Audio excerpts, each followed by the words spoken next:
Janeiro 7.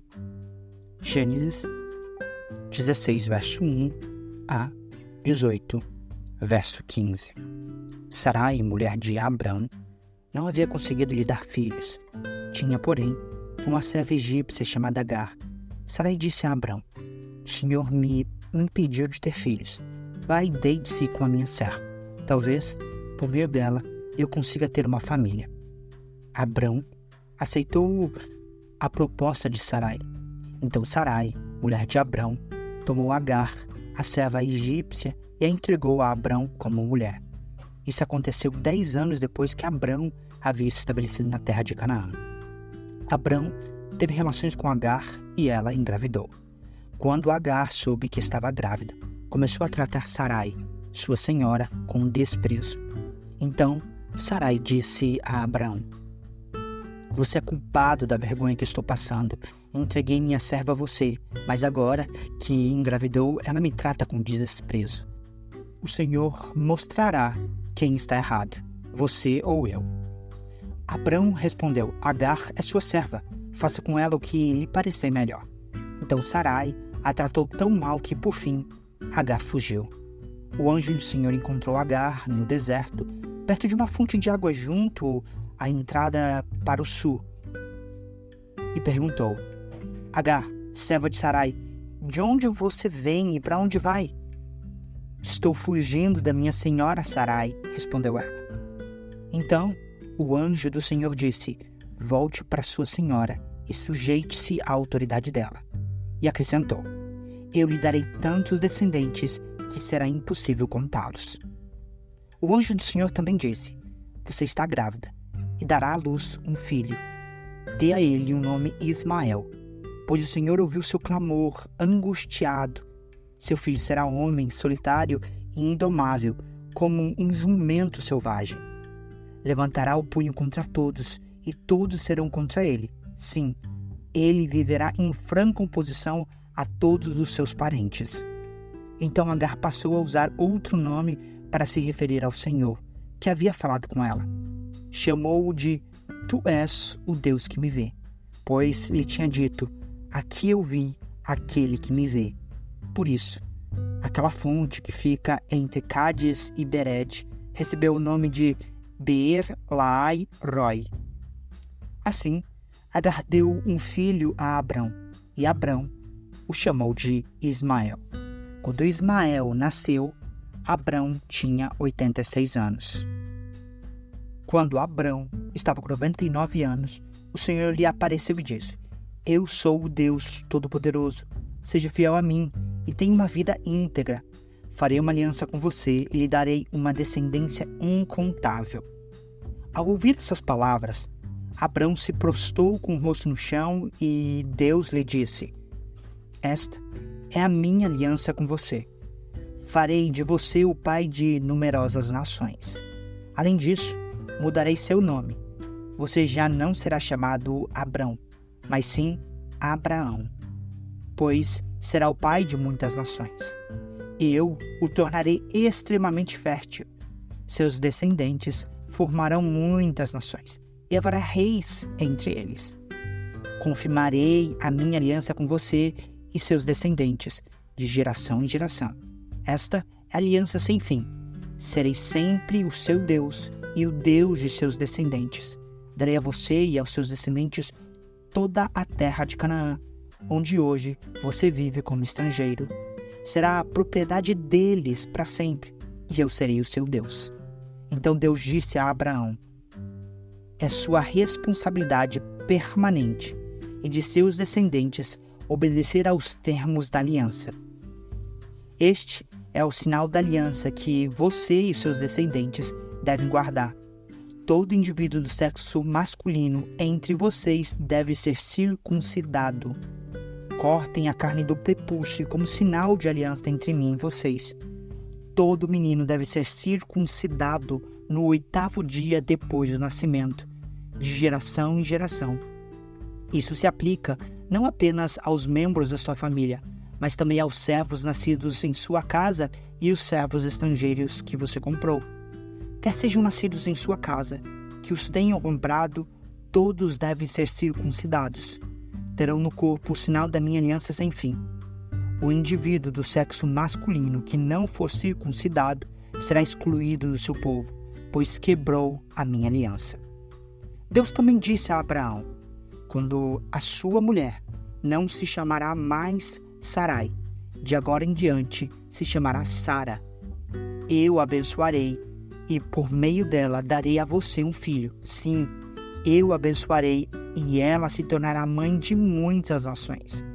Haverá reis de nações entre seus descendentes. Abraão se prostrou com o rosto no chão e riu consigo. Pensou: como eu, aos 100 anos, poderei ser pai? E como Sara, aos 90 anos, teria um filho? Então Abraão disse a Deus: que Ismael viva sob a tua bênção.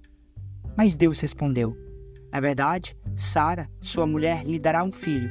Você o chamará de Isaque, e eu confirmarei com ele e com seus descendentes para sempre a minha aliança. Quanto a Ismael, também o abençoarei, como você pediu. Eu o tornarei extremamente fértil e multiplicarei seus descendentes. Ele será o pai de 12 príncipes e farei dele uma grande nação. Minha aliança, porém, será confirmada com Isaque, filho que Sara lhe dará por esta época, no ano que vem. Quando Deus terminou de falar, retirou-se da presença de Abraão. Naquele mesmo dia, Abraão tomou Ismael, seu filho, e todos os indivíduos do sexo masculino em sua casa, tanto os nascidos ali como os comprados, e os circuncidou, removendo o prepúcio, como Deus havia ordenado. Abraão tinha 99 anos quando foi circuncidado. Ismael, seu filho, tinha 13. Ambos foram circuncidados naquele mesmo dia, junto com todos os outros homens e meninos da casa, tanto os nascidos ali como os comprados. Todos foram circuncidados com Abraão. O Senhor apareceu novamente a Abraão junto ao bosque de carvalhos quando pertencia a Mamre. Abraão estava sentado à entrada de sua tenda na hora mais quente do dia. Olhando para fora, viu 3 homens em pé, próximos à tenda. Quando os viu, correu até onde estavam e lhes deu boas-vindas. Curvando-se até o chão, Abraão disse: meu senhor, se assim desejar, pare aqui um pouco, descanse à sombra dessa árvore enquanto mando trazer água para lavarem os pés. E, uma vez que honraram seu servo com esta visita, prepararei uma refeição para restaurar suas forças antes de seguirem viagem. Está bem, respondeu eles. Façam como você disse. Abraão voltou correndo para a tenda e disse a Sara: rápido, pegue 3 medidas da melhor farinha, amasse-a e faça alguns pães. Em seguida, Abraão correu ao rebanho, escolheu um novilho tenro e o entregou ao seu servo, que o preparou rapidamente. Quando a comida estava pronta, Abraão pegou a coalhada, leite e a carne assada e o serviu aos visitantes. Enquanto comiam, Abraão permaneceu à disposição deles, à sombra das árvores. Onde está Sara, sua mulher? Perguntaram os visitantes. Está dentro da tenda, respondeu Abraão. Então, um deles disse: voltarei a visitar você por esta época, no ano que vem, e a sua mulher Sara terá um filho. Sara estava ouvindo a conversa de dentro da tenda. Abraão e Sara já eram bem velhos, e Sara tinha passado, havia muito tempo, da idade de ter filhos. Por isso, riu consigo e disse: como poderei uma mulher da minha idade ter este prazer? Ainda mais quando meu senhor, meu marido, também é idoso? Então o Senhor disse a Abraão: por que Sara riu? Por que disse: pode uma mulher da minha idade ter um filho? Existe alguma coisa difícil demais para o Senhor? Voltarei por esta época, no ano que vem, e Sara terá um filho. Sara teve medo e por isso mentiu. Eu não ri. Mas ele disse: não é verdade. Você riu. Mateus 6, versos 1 a 24. Tomem cuidado, não pratique boas ações em público, para serem admirados por outros, pois não receberem a recompensa de seu Pai, que estás no céu.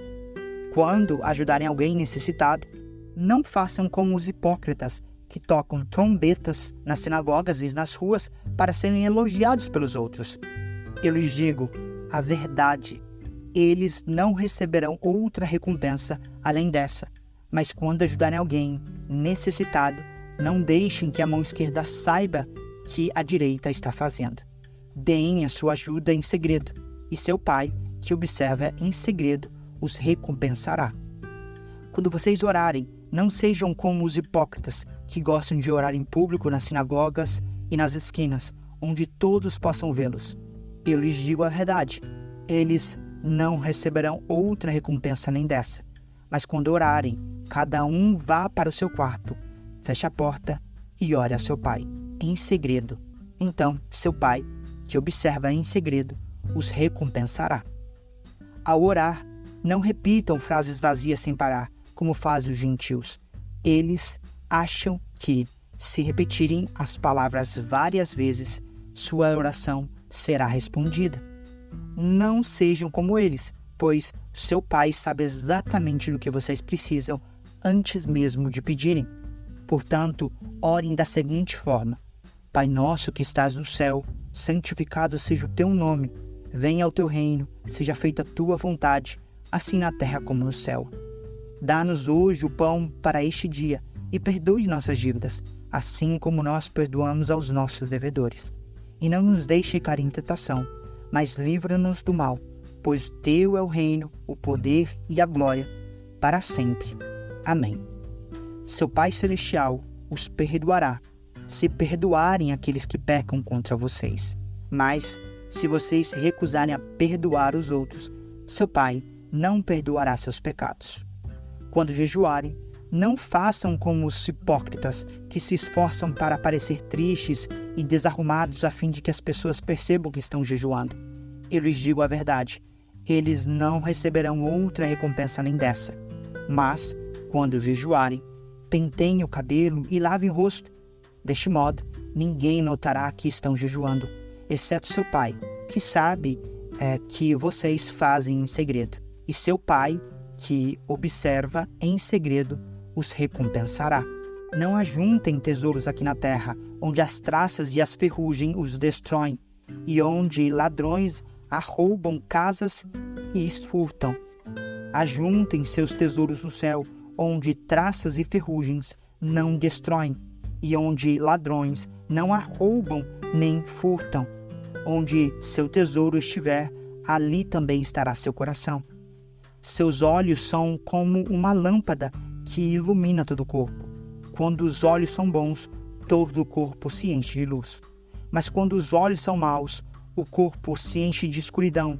E se a luz que há em vocês é, na verdade, escuridão, como é profunda essa escuridão? Ninguém pode servir a dois senhores, pois odiará um e amará outro, será dedicado a um e desprezará a outro. Vocês não podem servir a Deus e ao dinheiro. Salmos 7, versos 1 a 17. Salmo que Davi contou ao Senhor sobre Cuxi, da tribo de Benjamim. Em ti, meu refúgio, Senhor meu Deus, salva-me dos que me perseguem e livra-me. Do contrário, eles me atacarão como leões e me despedaçarão sem que ninguém me resgate. Ó Senhor, meu Deus, se fiz o mal, se cometi alguma injustiça, se traí um amigo ou saqueei meu adversário sem razão, que meus inimigos me persigam e capturem, que me pisoteiem no chão e no pó arrastem minha honra. Levanta-te, Senhor, em tua ira, ergue-te contra a fúria dos meus inimigos. Desperta, meu Deus, e faz justiça. Reúne as nações diante de ti e tome teu lugar de autoridade sobre elas. Ó Senhor, julga as nações, declara-me justo, ó Senhor, pois sou inocente, ó Altíssimo. Faz cessar a maldade dos perversos e dá segurança aos justos, pois tu sondas a mente e o coração, ó Deus justo. Deus é meu escudo, e ele salva os que têm coração íntegro. Deus é juiz justo. Todos os dias ele mostra sua ira contra os perversos. Se eles não se arrependerem, Deus afiará sua espada. armará seu arco para disparar, preparará suas armas mortais e acenderá suas flechas com fogo. Sim, o perverso gera o mal, concebe o sofrimento e dá luz à mentira. Abre uma cova profunda, mas ele próprio cai em sua armadilha. Sua maldade se volta contra ele, sua violência lhe cai sobre a cabeça. Darei graças ao Senhor, porque ele é justo. Cantarei louvores ao nome do Senhor Altíssimo.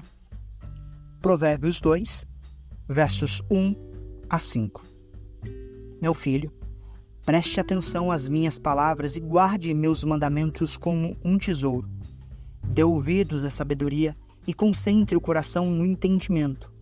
Clame por inteligência e peça entendimento. Busque-os como prata, procure-os como a tesouros escondidos.